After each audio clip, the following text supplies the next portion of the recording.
안녕하십니까. 행정법 강의를 담당하는 조일환 강사입니다. 이번 강좌는 공무원 7급, 9급, 9급, 7급 준비생, 그 다음에 군무원 각종 자격증 대비 행정법 강좌입니다.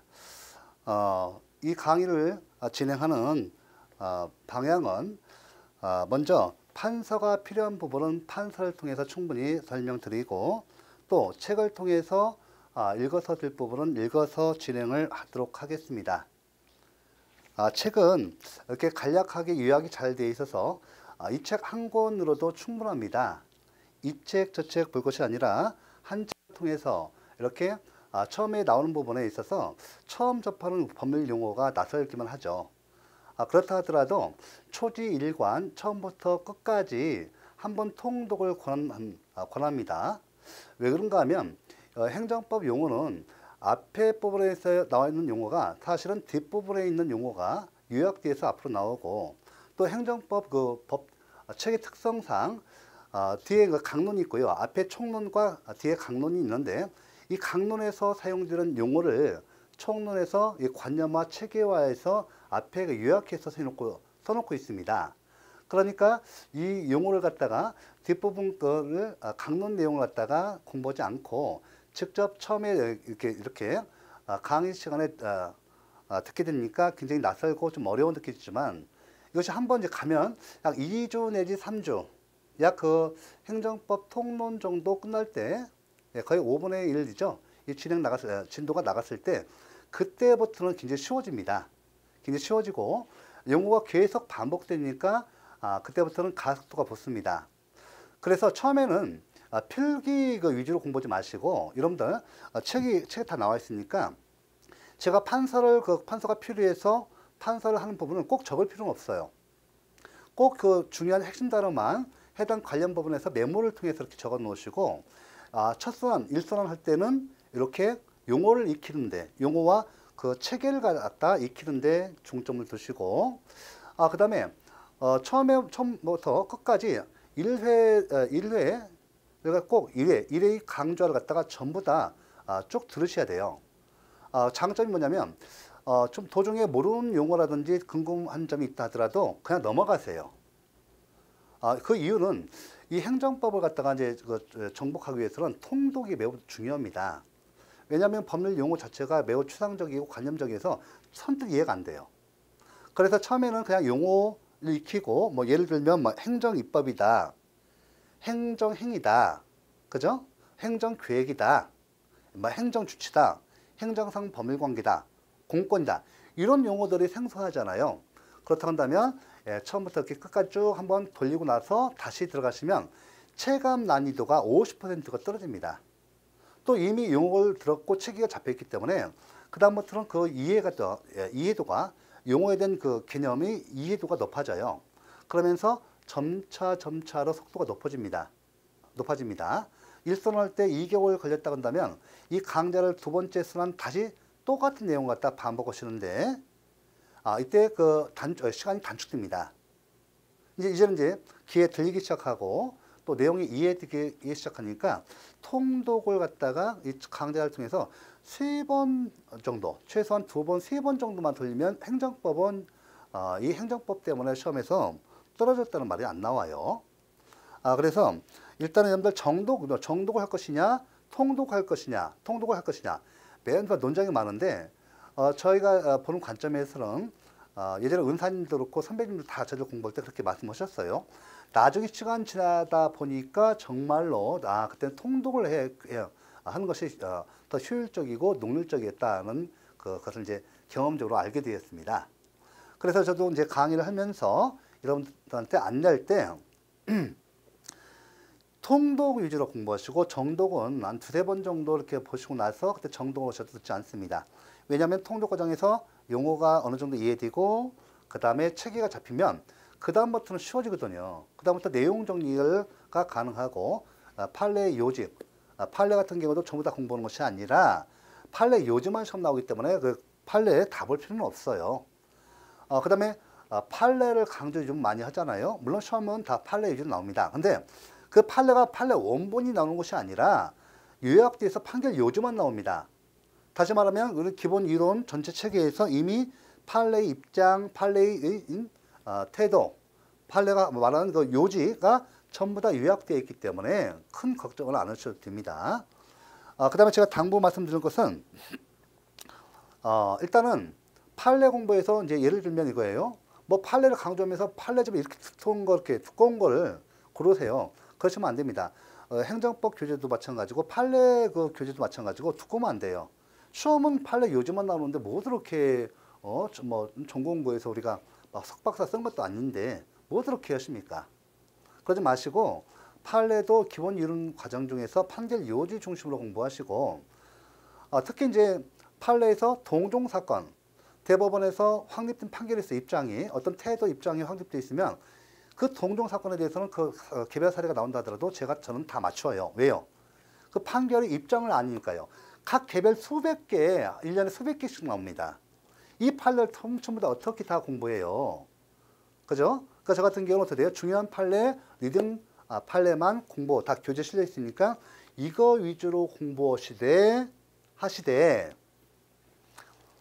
그 나머지 이제 동종 사건에서 예외적인, 그러니까 쉽게 말하면 법적 안정성 때문에 동종 사건에서 대법원에서 판결을 그대로 유지해요, 입장을.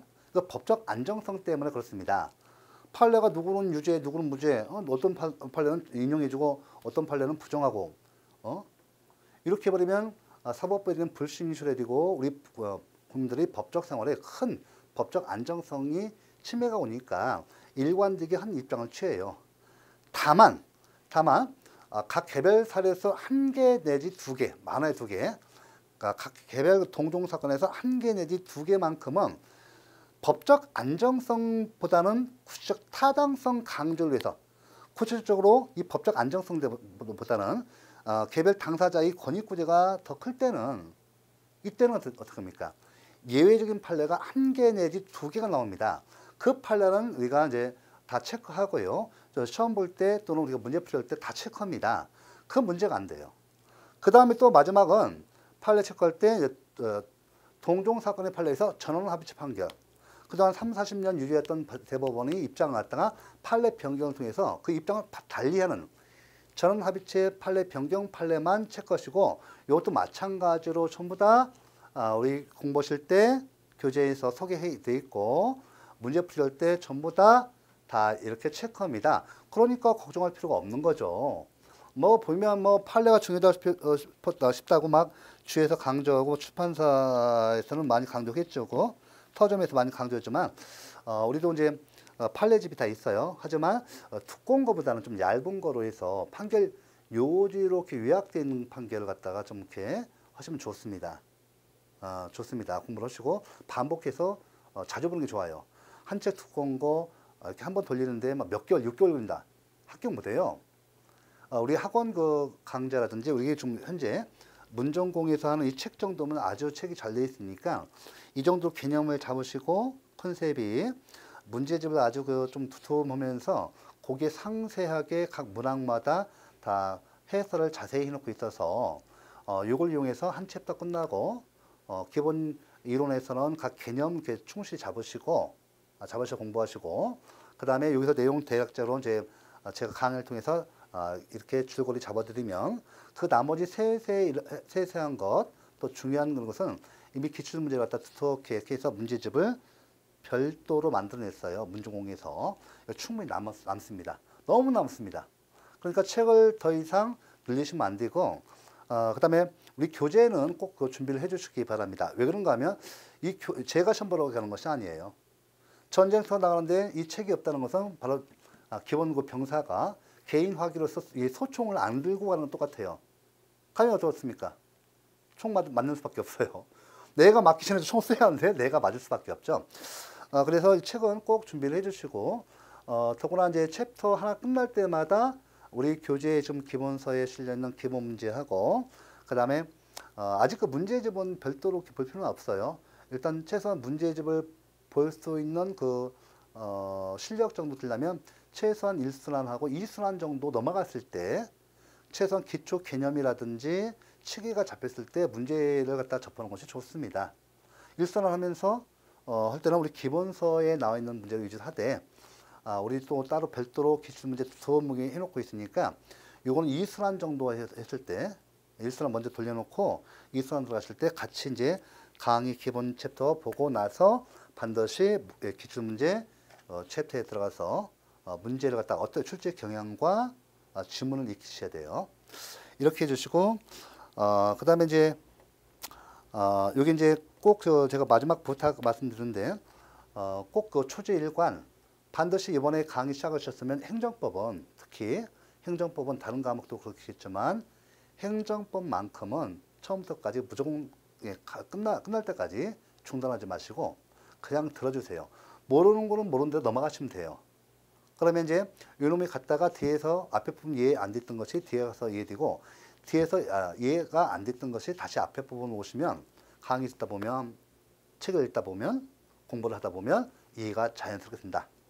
그래서 무력에 이렇게 막 요거 하나 모르는 거 나왔다 해서 요거 찾아가지고 돋보기 보듯이 이렇게 봐가지고 보면 고구마 줄기 감자 줄기처럼 그 하나 딱 잡고 들어가면 계속 들어가요. 하다 보면 페이스가 잃고 짜증이 나고 막 그래요. 그래서 그거보다는 강의를 믿고 우리 교재를 믿고 문정공 교재를 믿고 강의를 믿고 그냥 그 순환하시면 돼요.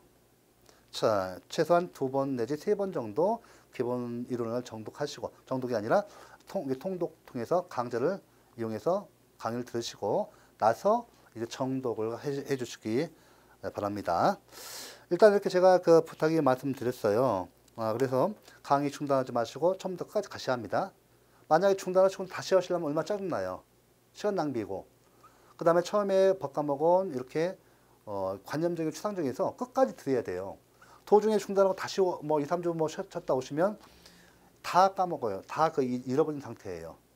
그래서 한 번 딱 돌고 무조건 한 바퀴 돌고 좀 텀 있다 하더라도 상관없어요. 다시 사실은 좀 더 그냥 한 바퀴 돌았으면 한 수랑 끝났으면 이 강좌를 갖다가 다시 이용해서 다시 들으면서 다시 반복해 주는 거.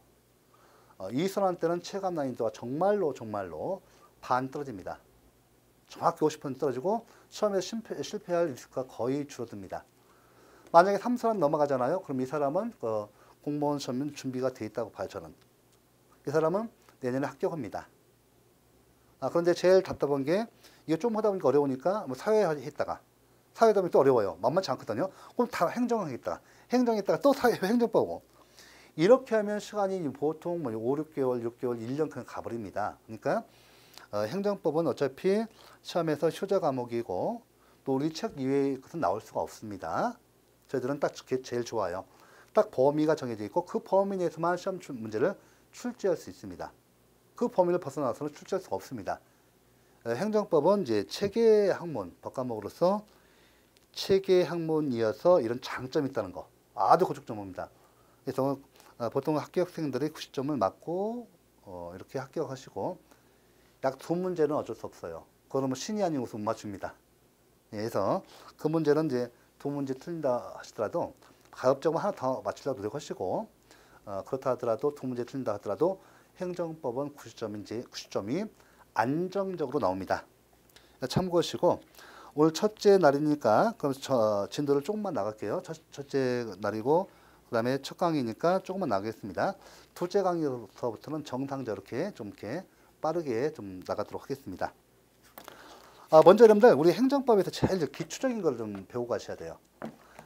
지금 보시면 이제 우리 10페이지 보시면 그 행정이라는 게 나와요.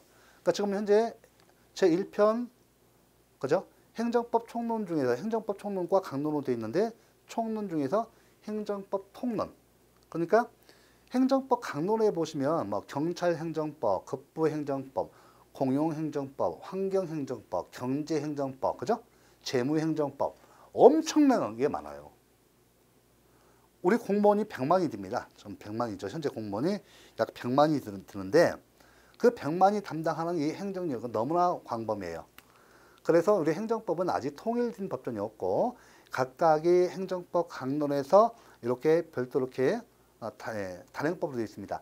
통일된 법전이 없어서 그래서 행정법 총론, 독일 행정법을 모방해서 독일 행정법의 특징이 그래요. 총론, 강론이 있어요. 총론을 통해서 어떤 이게 강론에서 각 개별적인 행위들을 갖다가 공통적인 요소를 묶어서 이론을 갖다 이렇게 통일적으로 만들어냈습니다. 그래서 행정법 총론은 다른 과목보다 훨씬 더 총론 같은 경우는 관념화, 추상화되어 있어요. 그것 때문에 처음에 낯설게 느껴지고 용어도 잘 안 듭니다만 그렇다고 하더라도 이 법과목 중에서 행정법은 해볼 만한 과목이에요. 그래서 이 문제 안내를 드리고 이제 행정, 자 우리 행정법학, 행정법이죠.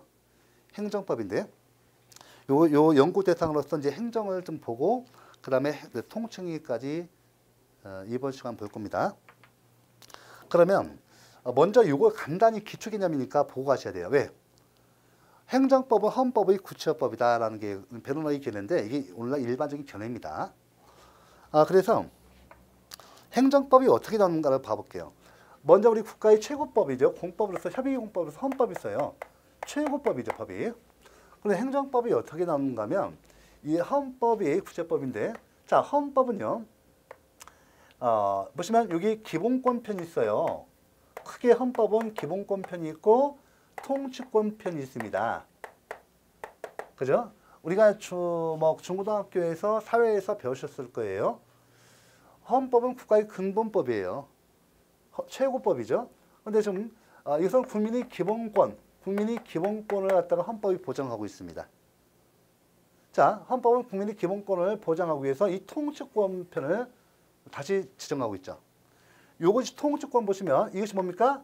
이게 뭐예요? 국가 권력이에요. 또는 우리가 통치 권력이라고 합니다. 자, 한마디로 이제 자, 이 통치권 부분이 있는데 이것은 국가 체계, 이거 쉽게 말하면 이것은 통치 구조 또는 우리가 쉽게 말하면 국가 체계 구조를 갖다가 헌법이 정하고 있어요. 왜 통치 구조, 국가 구조를 통치권 편에서 정하고 있을까요? 그렇죠? 이게 목적이에요. 국민의 기본권 보장. 국가는 쉽게 말하면 이것은 뭡니까? 국가를 갖다가 만드는 구조, 국가의 구조를 만드는 거예요. 왜 국가를 만들었겠습니까? 국가의 유일한 목적은 그거예요. 외적 방어, 그죠? 또 국내 치안 질서 확보해서 국민의 기본권을 갖다가 보장해주기 위해서 이것이 목적이고 이것이 수단입니다. 목적과 수단이 경도됐을 때가 이제 바뀔 때가 문제되죠. 그래서 우리가 현행 대통령 우리가 예전에 509 정부 대통령 그죠?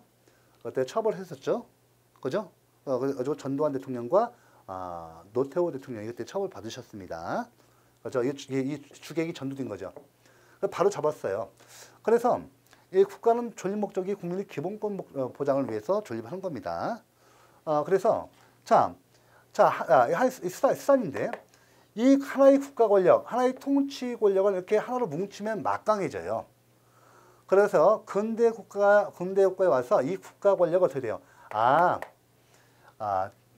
근대 국가 이전에는 전 근세에서는 절대 왕정이었죠. 절대 권력은 절대 부여한다. 왕한테 국가 권력을 통째로 주니까 왕이 막 국가 권력을 자의적으로 행사해요. 국민들이 자유와 권리는 전혀 보장이 안 됩니다. 그래서 이제 근대 국가가 성립하면서 입헌주의, 자, 그 중요합니다. 제일 상식이니까 이건 알고 가셔야 돼요. 행정법 없으니까. 근대 국가가 성립하면서 자, 여러분들 국민주권주의가 이때 실현돼요. 지금 우리가 좀 다 알고 있는 거죠. 그 다음에 또 뭐가 있어요? 입헌주의가 확립됩니다. 헌법을 갖다가 만드는 것이 확립됐다는 얘기예요. 그러면서 그렇죠. 이제 주권자 누구예요? 우리 국민이에요. 주권자가 국가 권력의 주인은 국민이에요. 이거 갖다가 국민주권주의를 갖다가 영원히 보장하기 위해서 문서로 만든 것이 상문헌법이에요. 우리 어떤 계약할 때 확실히 하지 않아서 문서화하죠. 그죠? 그러니까 쉽게 말하면 이 근대 국가 이전 앙시앙 레짐이라고 하는데 근대 국가 이전의 절대 왕정 시대로 다시는 돌아가서는 안 된다 해서 근세에서 군주 주권이었죠. 군주 주권 절대 왕정에서 군주가 주권자가 군주예요. 마음대로 할 수 있어요. 뭐 우리 국민들은 백성이에요. 의무자일 뿐이에요. 권리자가 아니라 의무자일 뿐이죠. 전쟁에 나가라? 나가야 돼요. 세금 납부라? 네, 다 내야 돼요. 자유와 권리가 인정되지 않습니다. 그래서 이제 근대국가 성립하면서 왕을 내쫓고 국민주권주의가 실현되고 다시는 구체제 앙시앙 레짐이죠. 절대 왕정 시대로 가면 안 되겠다 싶어서 문서로 이렇게 헌법을 만들어내게 됩니다. 이런 전통을 서양에서 성립됐고 우리도 해방되고 나서 그죠? 우리 광복 해방되고 나서 광복을 맞아서 우리도 서구 제도를 갖다가 도입한 것이죠. 그래서 헌법이 만들어진 거예요. 물론 여러분들 보시면 우리 대한민국 헌법은 상해 임시정부를 갖다가 법통 개선했다고 분명히 되어 있습니다. 맞지 않습니까? 상해 임시정부가 있었고 대한민국 수렴 3.1 운동 3.1 저희가 이제 제 개인적인 생각이고 저는 이제 이게 맞다고 생각하는데요. 우리나라 대한민국은 언제 수립됐습니까? 언제 건국됐죠? 물론 다른 견해도 있습니다만 제 개인적 생각은 3.1 운동 이후 이렇게 대한민국이 수립됐죠. 건국됐고 그 다음에 임시정부가 있었고요. 그죠? 그래서 우리가 광복하고 나서 그죠? 우리가 정부 수립됐죠. 그래서 우리가 대한제국을 이어서 우리가 대한민국이 상해 임시정부에서 있을 때 이미 3.1 운동 이후에 대한민국은 건국됐다고 봅니다. 저 개인적인 그래야 맞습니다. 그래야 정통성이 있거든요.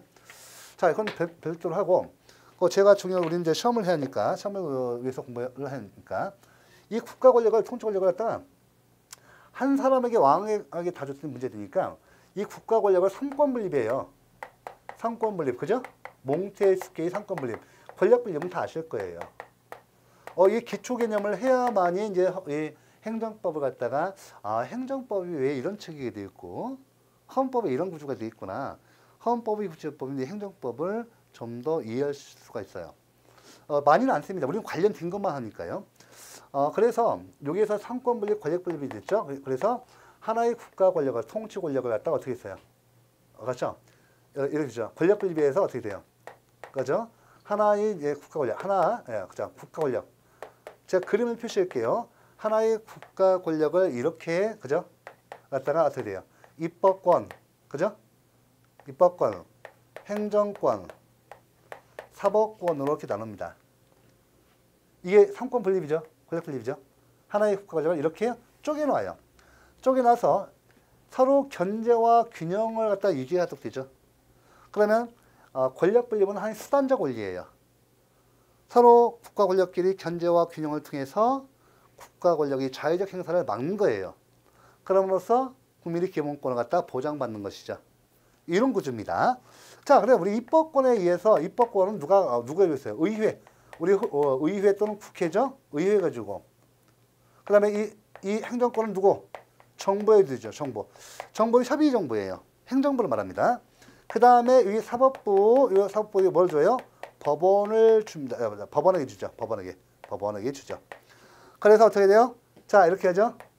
그렇죠. 국회는 뭐래요? 우리 국회라고 합시다. 의회, 국가의회니까 국회예요. 원래 의회가 맞죠. 국가의회, 국회. 자, 그러면 여기서 입법작용 하죠. 입법행위를 해요. 이건 무슨 행위를 해요? 이건 뭐예요? 행정행위를 합니다.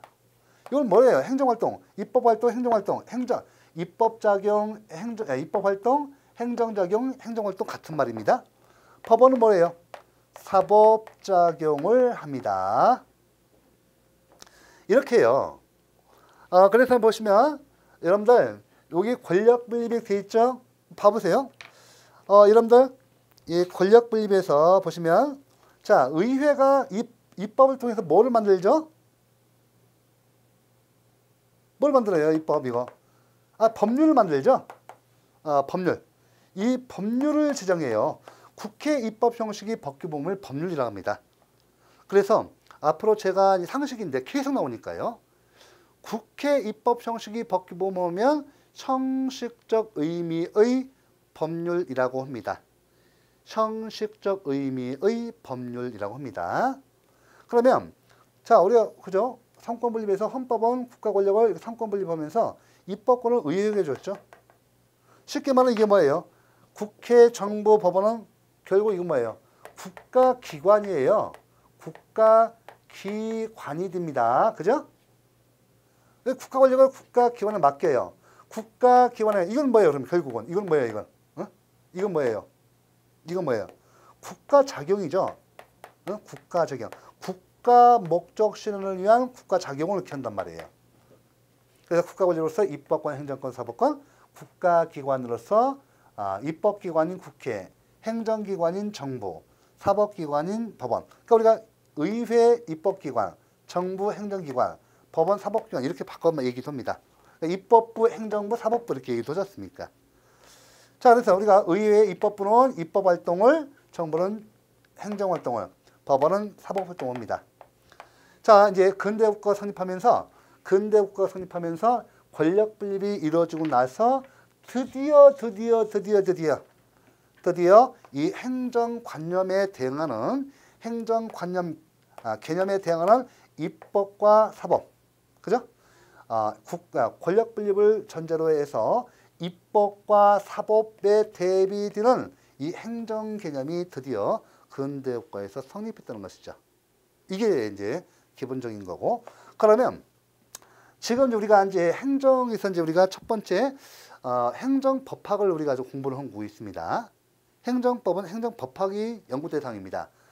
그러면 행정법학이 연구 대상인 이 행정 개념은 근대국가가 성립하면서 헌법 입헌주의, 국민주권주의와 입헌주의가 확립되고 헌법에서 이렇게 국민의 기본권 보장을 위해서 권력 분립을 함으로써 드디어 입법과 사법에 대비되는 이 행정관념이 근대에 탄생하게 되었다. 이것이 이제 가장 기본적 이론이고, 제가 왜 이걸 썼는가? 쓴 이유가 있어요. 쓴 이유가 있습니다. 그래서 우리가 지금 좀 이 행정에서 이제 입법과 사법에 대비되는 이 행정의 개념을 드디어 행정의 의 파트에서 공부를 하고 가셔야 돼요. 그래서 가장 기초적인 것이고, 이걸 좀 다시 한번 해볼게요. 그러면 요걸 일단 이런 구조를 알겠죠? 구조를 알겠죠? 자, 그러면 이제 제가 요 구조를 이용해서 입법, 행정, 사법에서 행정의 의의를 갖다가 정리하도록 하겠습니다. 자, 이어서 이제 행정의 의의를 보도록 하죠. 자, 행정은 앞에서 잠깐 보셨듯이 입법과 사법에 대비해서 나온 개념이죠. 그럼 우리가 이제 행정의 의의를 갖다 배우는데, 요것이 예전에는 시험에서 많이 나오다가 지금 한참 안 나왔어요. 안 나왔다가 작년도와 올해에 시험에 갑자기 나왔어요. 행정의 의의 개념을 말하는 겁니다. 자, 먼저 그러면 우리가 좀 정리를 할게요. 어렵지는 않아요. 근데 이것이 이제 한참 만에 몇 년 만에 걸쳐서 한 5, 6년 만에 나다 보니까 학생들이 5년치가 기출문제 공부하다 보니까 안 나오거든요. 그러니까 아이고 이건 더 이상 시험 안 나오는가 보다, 중요하지 않은가 보다 해서 다 빼버리고 그냥 나머지만 공부해요. 근데 사실은 여러분들 기출문제 공부할 때는 5개년도가 원칙적, 5개년도는 원칙적으로 보셔야 합니다. 꼭.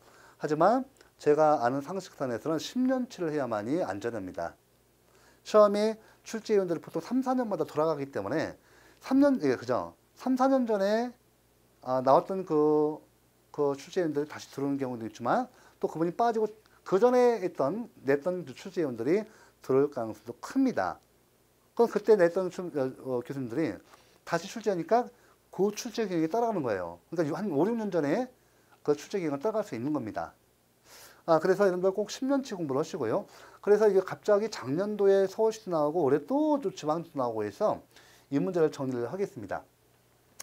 먼저 우리가 이제 행정이, 자, 입법과 사법에 대비되는 이 행정의 개념 의의를 해보시면 두 가지가 있어요.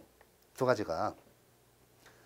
첫 번째가 형식적 의미, 형식적 의미에서의 보세요. 여기 행정의 개념이 있습니다. 먼저. 자, 그 다음에 실질적 의미에서, 실질적 의미에서의 입법, 행정, 자, 사법 중에서 행정이 있습니다. 자, 그러면 형식적 의미에서의 행정의 개념을 보다 명확히 파악해 보기 위해서는 이 개념과 대비되는 이 입법과 사법에 대비해서 보시면 보다 명확해질 겁니다. 또한 실질적 의미에서의 이 행정 개념을 보다 명확히 파악하고자 한다면 요거와 대비되는 입법과 사법에 대비해서 파악해 보면 매우 명확해질 겁니다. 자, 그렇다면 제가 이 두 가지 형식적 의미의 행정과 실질적 의미의 행정이 있는데 제가 미리 결론을 갖다가 한 가지만 더 내고 갈게요. 우리 행정법학의 연구 대상으로서의 행정, 우리 행정법을 공부하시죠. 따라서 행정법학의 연구 대상으로서의 행정은 이 바로 실질적 의미의 행정, 이거죠. 이 실질적 의미의 행정이 우리 행정법학의 연구 대상입니다. 행정법학의 연구 대상이다 라는 것을 먼저 제가 말씀드리고 갈게요. 그러면 그동안 시험에서 많이 나왔었고 최근에 와서 작년도 서울시도 나왔었고 우리 국가직 지방직도 한 번씩 나왔습니다. 그러면 형식적 의미에서의 입법, 행정, 사법이 있는데 이것을 갖다가 형식적 의미에서 입법, 행정, 사법을 나누는 구분하는 구분 기준을 먼저 아시면 쉬워요. 구분 기준은 뭐냐면 이것은 각각의 국가기관이 권한을 갖다가 기준으로 해서 구분합니다. 각각의 국가기관의 권한에 따라서 입법, 행정, 사법을 나눕니다. 결국 이 개념은 뭐냐면요. 각각의 국가기관의 권한은 무엇에 의해서 결정되죠? 그렇죠. 법과 제도. 법이 있는 곳에 제도가 있고 제도가 있는 곳에 법이 있습니다. 그러면 각각의 국가기관의 권한은요. 우리 입법기관, 행정기관, 사법기관이 있는데 자 보세요. 우리가 입법 보세요. 형식적 의미 입법 요것을 구분한다면 이건 봐보세요. 입법부 어디죠? 입법부의 권한에 속하는 모든 작용 활동이 작용 활동 같은 말이에요. 자, 입법부의 권한에 속하기만 하고요. 입법부의 권한에 속하는 모든 작용은 전부 다 입법이다라고 봐요. 그러니까 국가기관의 권한이죠. 입법부의 권한에 속하는 그 모든 활동이 전부 다 입법이라고 보는 거예요. 그러니까 입법부가 하는 행위이기만 하면 모두 입법부의 권한, 국회는 입법부의 권한에 속하고 이에 따라 행해지는 모든 활동이 다 입법이다라고 봅니다. 이어서 이 행정은요. 우리 행정부 있죠? 행정부 어디예요? 정부죠. 정부의 권한에 속하는 모든 작용은 다 행정이다라고 봐요. 그 다음에 사법은요. 형식적 의미의 사법은 사법부, 법원의 권한에 속하는 모든 작용이 사법이다라고 봐요. 한마디로 기관과 그 권한에 따라서 분류하는 건데 입법부에 속하는 활동이면 다 입법, 행정부에 속하는 활동이면 행정, 사법부에 속하는 활동이면 다 사법 이렇게 보는 거예요. 이렇게 보고 그 다음에 실질적 의미에서의 입법, 행정, 사법은 이것은 구분 기준이 어떻게 되는가 중요합니다. 요거는 국가작용의 성질. 국가작용 활동이에요. 근데 앞으로 제가 이 성질이라는 개념, 법에서는 법적 성질이 뭐냐라고 많이 물어봅니다. 법적 성질이 뭐냐? 많이 물어봐요. 그래서 이 국가작용의 성질인데 이 성질과 같은 말이 뭐냐면요. 실질, 본질, 쉽게 말하면 더 쉽게 말하면 내용 이렇게 해요. 이 행위 내용이 뭐냐? 법을 만드는 이런 행위냐? 행위 내용이 법을 만드는 것을 내용으로 하느냐? 아니면 법 집행을 갖다가 하는 것이 그 행위 내용이냐? 법을 판단 표시하는 것이 그 행위 내용이냐? 자, 이 국가 적용 활동의 성질, 실질 그 내용에 따라서 구분해 볼게요. 요거는 한마디로 쉽게 말하면 법 제정 행위다. 그 행위 내용이 법 제정 행위이면 입법이다. 행정을 보면요. 이 행정을 보면 이것은 국회가 법을 만들어내면 이거 갖다가 현장에서 행정기관이 법을 집행, 구체적으로 법 집행하는 행위다. 우리 행정공무원들이 현장에서 도로교통법에 따라서 도로교통 행정기관이 법을 집행하죠. 그게 행정이에요.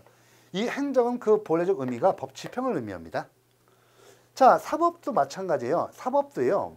요거 보시면 요것도 자, 우리 공무원들이 행정활동도요. 법치 행정의 원리에 따라서 국회가 지정하는 이 법 제정, 이 법률에 따라서 행정활동을 하고요. 자, 만약에요. 행정기관이 우리 국민들에게 향한 이 행정활동이 국회가 지정한 법에 위반해서 우리 국민들이 권익이 침해되면 우리 국민들은 국가고정 원칙이니까 행정소송을 제기하겠죠. 행정소송을 제기했더니 판사님이었습니까? 법원에서 판사님이 행정기관이 이 사람은요 이렇게 뭐 무단 횡단도 하지 않고 과속도 않고 자 예를 들면 과속 안 했어요. 그런데 과속을 단속하는 경찰관이 스피드권이 고장났습니다.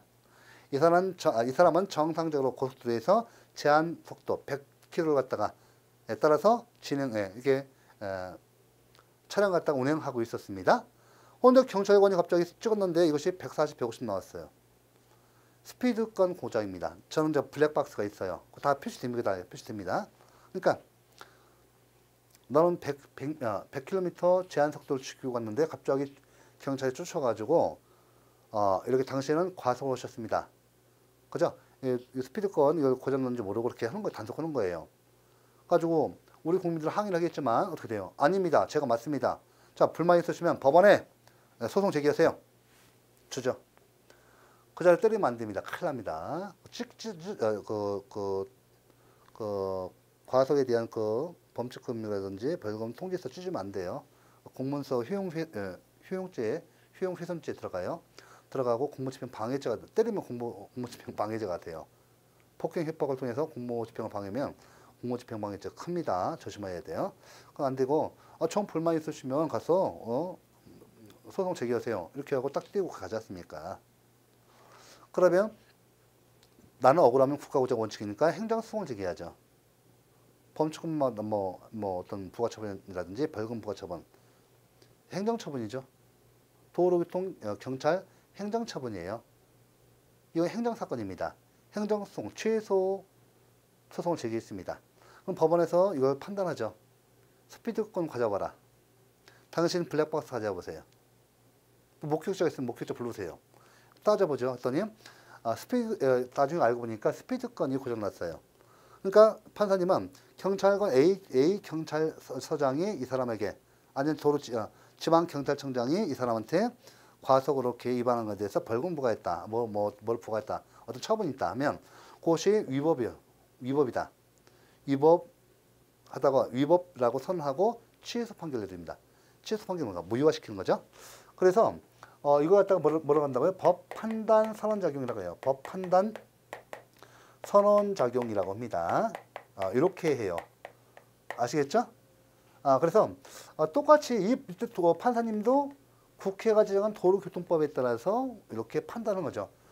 경찰관도 도로교통법에 따라서 과속이 있는지 여부를 판단하고 판사님도 이 경찰관이 도로교통법을 갖다가 적용하는 데서 법 위반이 있나 없나, 위법이냐 적법이냐 판단하는 겁니다. 결국 행정과 사법은 법 집행작용이에요. 그런데 법 집행작용인데 그 측면이 행정면과 사법면에서 달라진다. 측면, 성질, 내용, 실질이 달라지는 거죠. 똑같이 법 집행작용이지만 이것은 현장에서 구체적으로 법을 적용 집행하는 것이고 이거는 갖다가 행정기관이 현장에서 법을 적용하는데 위법이냐 적법이냐라고 판단하는 법 판단 선언 작용이 사법 작용이 되는 것입니다. 이렇게 이제 간단히 보셔야 돼요. 그럼 제가 이 연습을 우리 교재를 봐보세요. 교재. 그 나머지는 연습하셔야 돼요. 연습하시고 제가 두 가지만 우리 교재에서 여러분들이 혼동할 수 있는 것 두 가지 써드리고 한 가지는 여기 안 나와 있는데 제가 임의적으로 이게 나왔습니다. 다 세 개 나왔습니다. 시험에서 잘 나오는 건데 이 세 가지가 다 나와 있습니다. 그럼 한번 이거 제가 해볼게요. 요거 맞추시면 진짜 이해선지 하나 맞춘 거예요. 브리타 피하는 겁니다. 첫 번째 해보세요. 여기 국회 사무총장. 국회 사무총장이 직원 임명. 국회 사무총장의 직원 임명이 있어요. 국회 사무총장이 직원 임명이 있죠. 두 번째가 여러분들 위에 법원 사무처장. 법원 사무처장의 직원 임명. 요거 이제 이해를 하셨으면 맞추시면 전부 다 이해된 겁니다. 이거 좀 틀려도 상관없습니다. 우리가 좀 일선하니까요. 세 번째 통고처분. 한 가지 더 할까요? 네 번째 지방의회의 조례제정. 요거 맞춰보세요.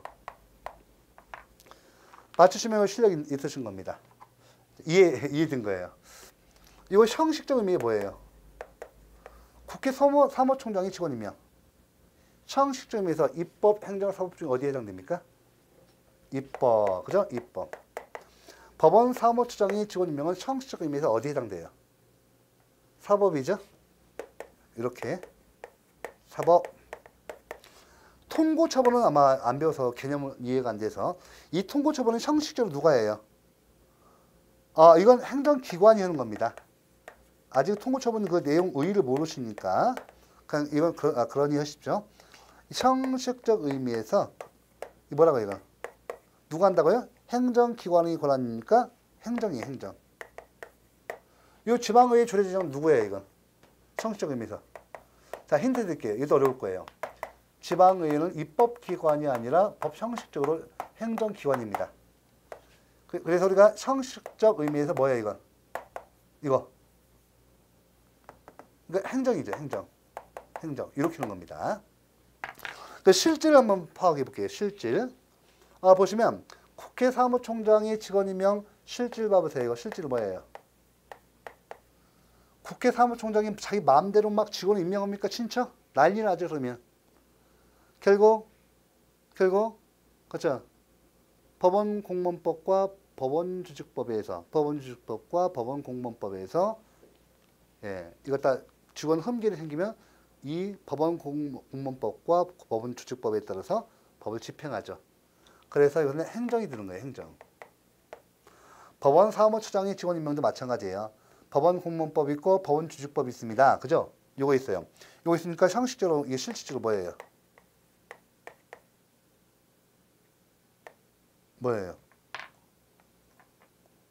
이거 뭐예요? 법원 사무처장의 직원 임명. 이것도 실질적으로 행정이죠. 자기 마음대로요. 법원공무원법과 법원주직법에 적용 집행한 적용이죠. 통고처분은 행정기관이었는데 요거는 나중에 일단 이 용어만 익혀 두시기 바랍니다. 통고처분 뒤에 배워요. 실제는 뭐냐면 사법이에요. 원래 이 통고처분은요 약식 절차입니다. 우리가 행정법상 법 의무 위반이 있으면 행정형벌을 부과하거든요.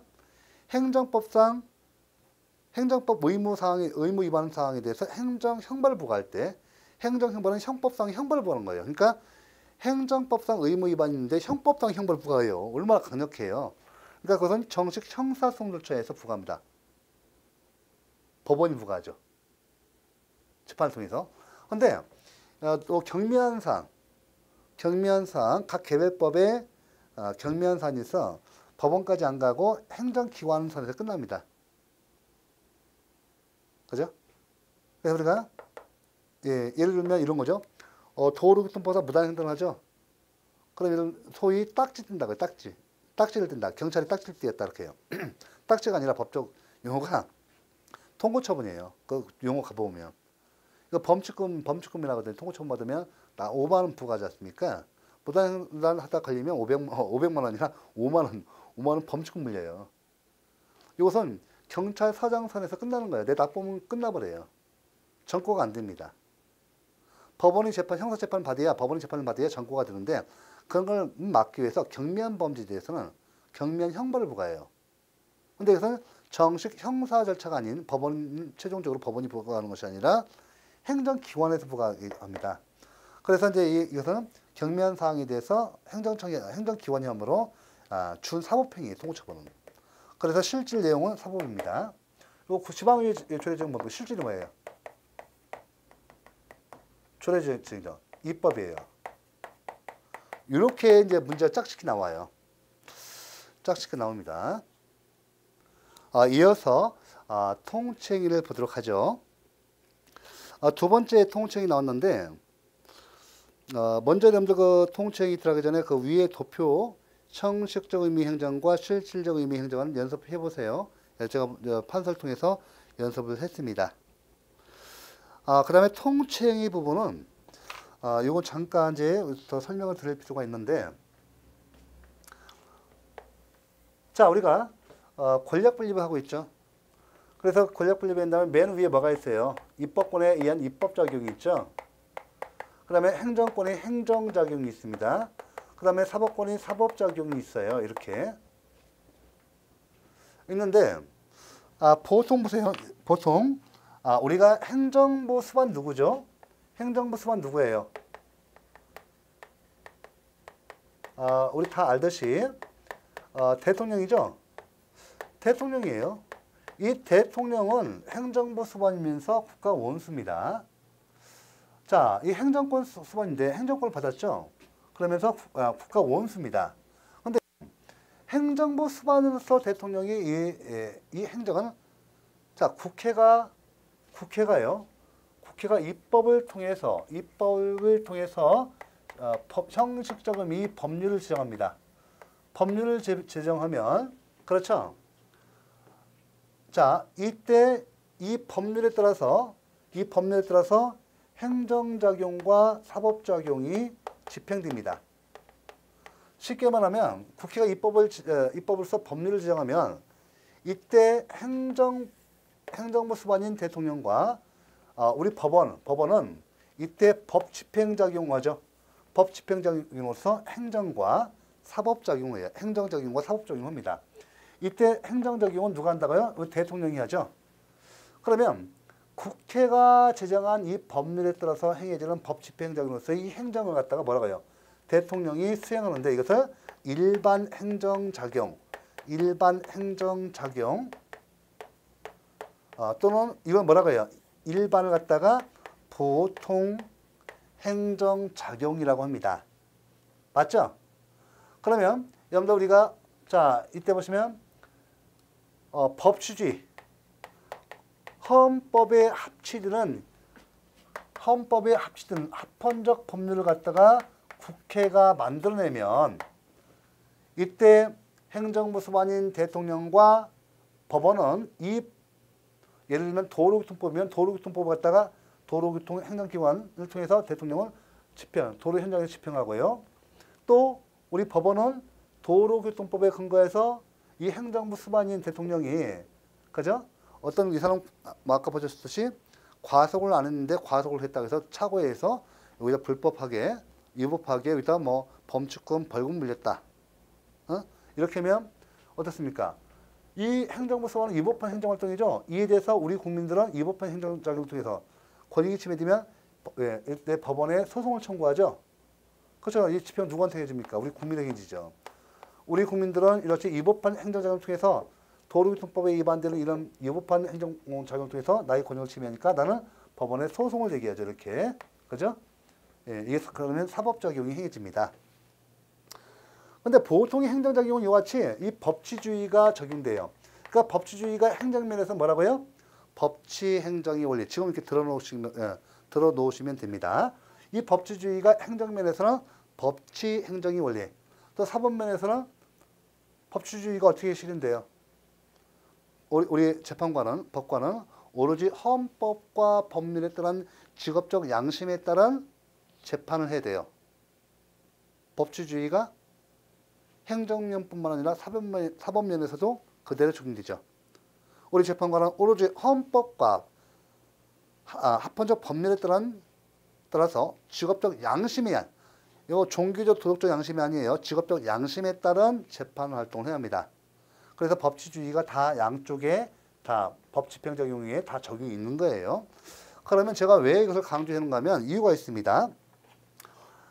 보통의 행정작용은 이것이 만약에 위법이다. 이것이 위법한 행정작용에서 우리 국민들이 권익을 침해하잖아요. 이렇게 권익 침해하잖아요. 권익 침해 이렇게 하면 우리 국민들은 어떻게 해요? 이걸 행정소송을 제기하죠. 행정소송을 제기해서 대통령이 위법한 보통 행정이 적법이냐 위법이냐 사법심사를 받아서 구제를 받습니다. 대통령의 보통 행정작용은 다 법치행정에 원리에서 법에 따라 해야 하고, 이 법을 위반했을 때는 위법한 행정작용을 통해서 우리 국민들이 권익이 침해된 경우 국민은 이걸 대상으로 해서 대통령이 위법한 행정작용을 통해 대상으로 해서 행정소송을 제기한다. 즉 사법심사의 대상으로 청구해버립니다. 이때 법원은 심사하죠. 심사 대상, 통제 대상, 심판 대상으로 합니다. 자, 그런데요, 문제가 되는 것이 대통령이 보통 일반 행정작용과는 구별되는 통치행위라는 것이 있습니다. 통치행위. 됐죠? 이 통치행위가 있습니다. 자, 이 통치행위를 개념 정의하면 국가 최고기관의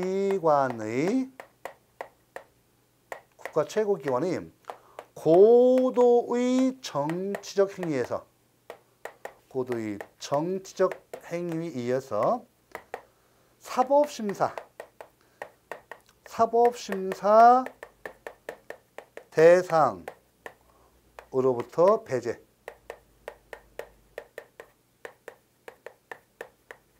한마디로 사법심사를 배제하는 행위입니다.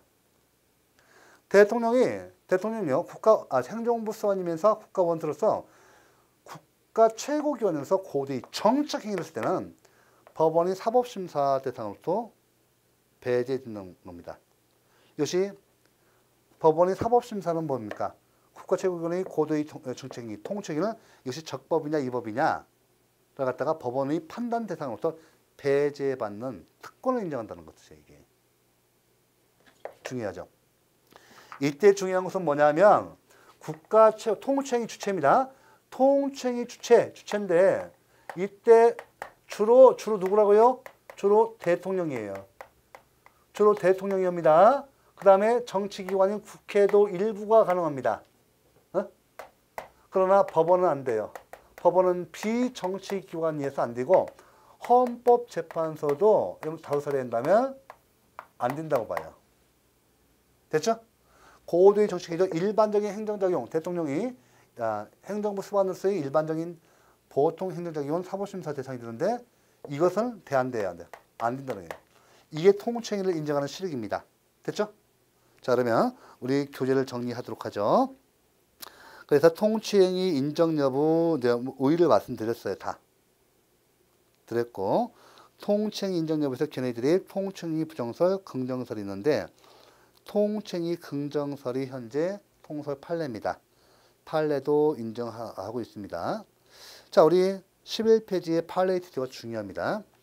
판례는 통치행위를 인정하지만 국민의 권리 또는 기본권에 직접적인 피해를 입히는 경우에는 사법심사의 대상이 된다고 판시했다. 자, 중요합니다. 헌법재판소는 통치행위 개념을 긍정합니다. 그래서 원칙적으로 통치행위에 해당되면 헌법재판으로부터 배제합니다. 그러나 헌법재판소는 금융실명제 사건, 일명 금융실명제 사건, 즉 대통령이 긴급 재정경제명령 사건에서 통치행위 개념은 긍정했으나 통치행위라 할지라도 국민의 기본권을 직접적으로 침해하는 경우에는 헌법재판의 대상이 됨을 긍정했습니다. 이것이 금융실명제 사건 이후부터 그래요. 그래서 여러분들 판례에서는 여기서 간단히 예를 들면 우리 대법원은 남북정상회담 개최행위는 고도의 정치적 행위에서 통치행위로서 사법심사를 배제했지만 남북정상회담 개최를 위한 대가 명목의 대북 송금 행위에 대해서는 통치 행위성을 부정해서 사법심사의 대상으로 했습니다. 이것이 가분행위 이론이에요. 판결 내용 알아두시고, 그 다음에 외국의 국군 파병 결정이죠. 우리 헌재는 고도의 정치적 행위로 봐서 사법심사를 헌법재판의 대상으로부터 배제했습니다. 꼭 기억하시기 바랍니다.